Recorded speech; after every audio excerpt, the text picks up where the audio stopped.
May ilang mga gasolinahan na agad nagtaas ng presyo ng produktong petrolyo.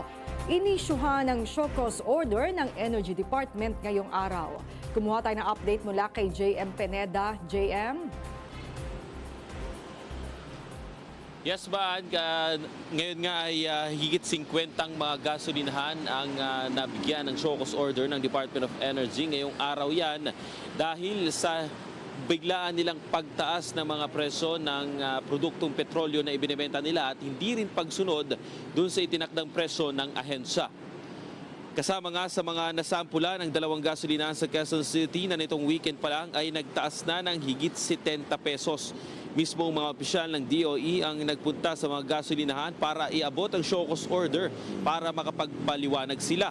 24 hours lamang ang binigay ng ahensya sa mga gasolinahan para makasagot sa ibinigay na show cause order. Maharap sila sa kasong administratibo at kriminal kung sakali bang hindi sila makakapagpaliwanag sa loob ng isang buong araw. Kasama pa nga dyan yung pagtatanggal ng Certificate of Compliance sa gasolinahan.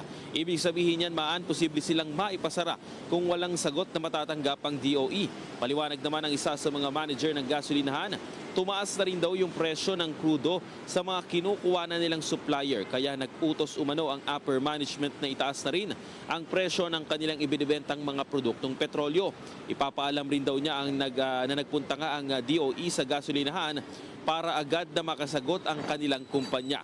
Inaasahan na mega oil price hike bukas sa lahat ng mga produktong petrolyo at paalala pa nga na DOE na matutong magtipid sa pagkonsumo ng gas.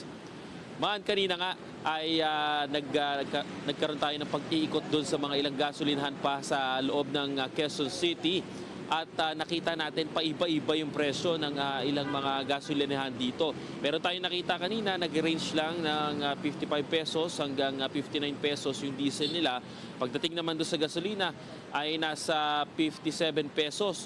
So medyo iba-iba. Yung mga nakita natin na yun, mga malalaking kumpanya. Pero mayroon din naman tayo nakikita na mga maliliit na kumpanya na ang range ay nasa 59 pesos hanggang 60. Meron ding mga gasolinahan na halos umabot nga ng 60 pesos up na.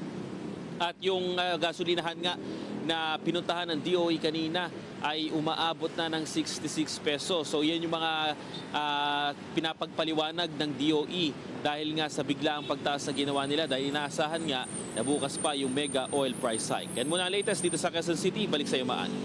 Maraming salamat sa iyo, JM Peneda.